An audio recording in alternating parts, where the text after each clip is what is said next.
چقدر این مجلس محترمه که من الان جلو میبینم شاید تو جمع برادرها خیلی سیگاری و قلونی هم باشه، شاید سرشم درد بکنه، اما احترام این مجلس چون که مجلس خداییه، اگرچه سیگار بهش فشار آور میره بیرون، سیگارش میکشه میاد داخل، ما حاله که اینجا دود بکنه.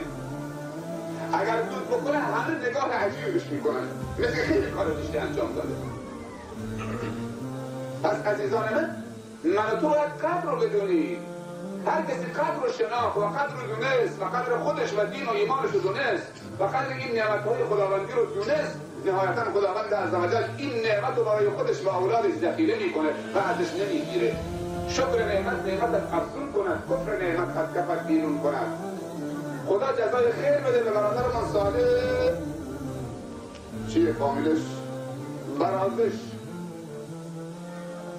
خدا جزای خیر بده به برادر من صالح برازش که حقیقتا خدا رو امشب راضی کرد.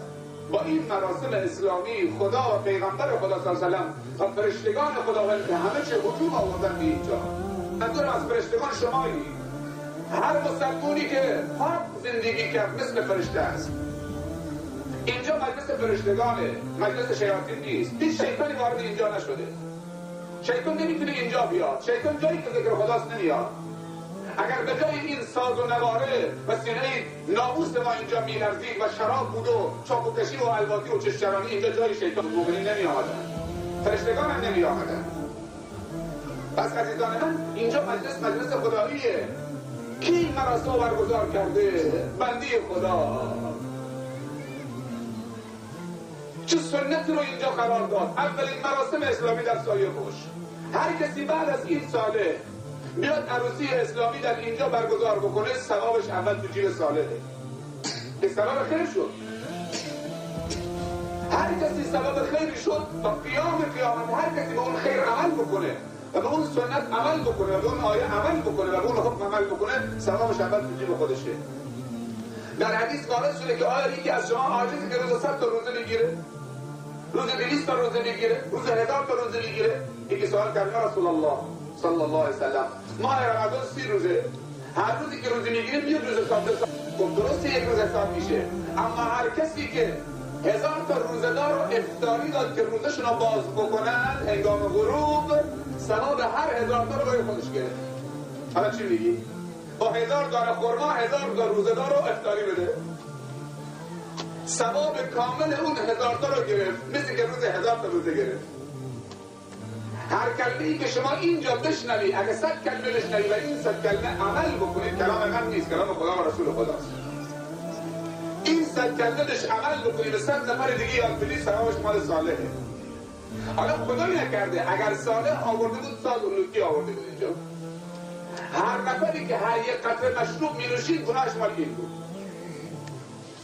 هر نفری که برای چشچرانی و نگاه به ناموس مردم آمد گناهش مال صالح بود.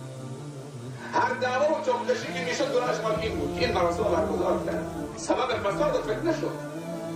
هر دختر و پسر مسلمانی که اینجا ایمانش رو از دست میداد و از تو سینه‌اش در میآورد شیطان، گناهش مال صالح بود. آیا گناه من و تو کمه که دیگه گناه بالای گناه برای خودمون بخریم؟ تحملش رو نداری. اگر پرده بلند بشه و گناه ما مثل این کوه جلو رو نشون بدن این گناه توست، تو این 30 سال، تو این 40 سال چه میشه؟ عزیزان من، از آخرت بترس، فردا شهادتین به دهن نمیاد. از خدا باید ترسید، از آخرت باید ترسید، از قیامت باید ترسید، از عذاب قبر باید ترسید. روحت بالا نمیاد، شهادتین به زبانت نمیاد. اگر میخوای شهادتین آخر عمر به زبانت بیاد، رو جا نماز میمیری، با وضو میمیری، باید راه خدا رو در پیش بگیری. این همه گناه کردیم، خیلی از گناه ندیدیم. بیام چه توبه بکنیم عزیزان من، از این به بعد تصمیم بگیریم حتی مراسم عروسی ما اسلامی باشه. چه اشکالی داره؟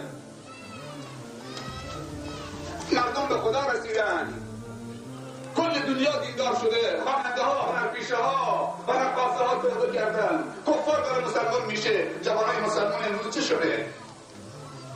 از من سوال میکنن درباره قلیون صحبت بکن، درباره قلیون صحبت کنید، چون که بعضی از زنهای مسلمان هم قلیون میکشن. سبحان الله، آخر الزمان زن مسلمان قلیون میکشه؟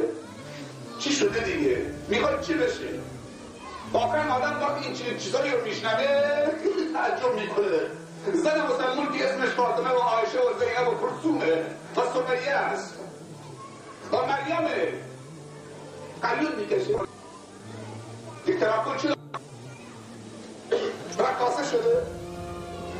لباس زنهای کفار رو داره میپوشه، اخلاق زنهای کفار داره پیاده میکنه. جوان مسلمان هم دوتیری کرده، جنبنبند طلا گردنش، ناخنش هم مثل سگ بلا نسبت، ریش سبیلش هم تیر زده چهل صاف کرده، یقش هم باز، گردنبند طلا گردنش. این مسلمانی مونده. شراب هم که میخوره، قمار هم بازی میکنه، لواط هم میکنه، زنا هم میکنه، هزار کسافت بازی هم میکنه، نماز هم نمیکنه. مسلمانی تو چی دیگه پس؟ اگه تو نماز نباشه، اگه تو روزه نباشه، اگه تو حج نباشه، اگه تو تلاوت قرآن نباشه، اگر تو تقوا و عبادت نباشه، پس مسلمانی تو چیه؟ یه مسلمانی نمون دیگه. مسلمان بودن اینه که تو تسلیم امر خدا بشی. درست گفتن شادی عروسی اون پدر و مادر انتظار داره 25 سال صبر کرده که پسرش 25 ساله بشه، دخترش 20 ساله بشه، داماد عروسش بکنه. حالا که میخواد داماد عروسش بکنه باید دیگه هر طوری که دلش خواهد شادی بکنه؟ نه، شادی من و تو باید طبق سنت خدا و رسول خدا باشه. حتی در شادی خودمون نبازیم. تو میدونی صدر اسلام چطوری شادی میکردن؟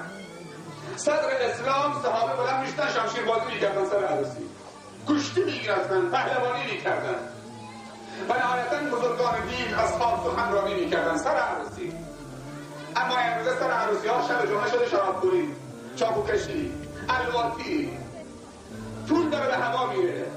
آقا احمد ساز داره میزنه 200,000 تومان گردن از سازش میندازن، 500,000 تومان. حالا برو پیش همون تاجر مسلمان، همون جوان مسلمانی که شراب خورده 20,000 تومان 20,000 تومان گردن ساز نامبارک لوتی میندازه، برو 10,000 تومان برای مسجد کلرش سوخته. اگر داد تو 50,000 تومان بنداز.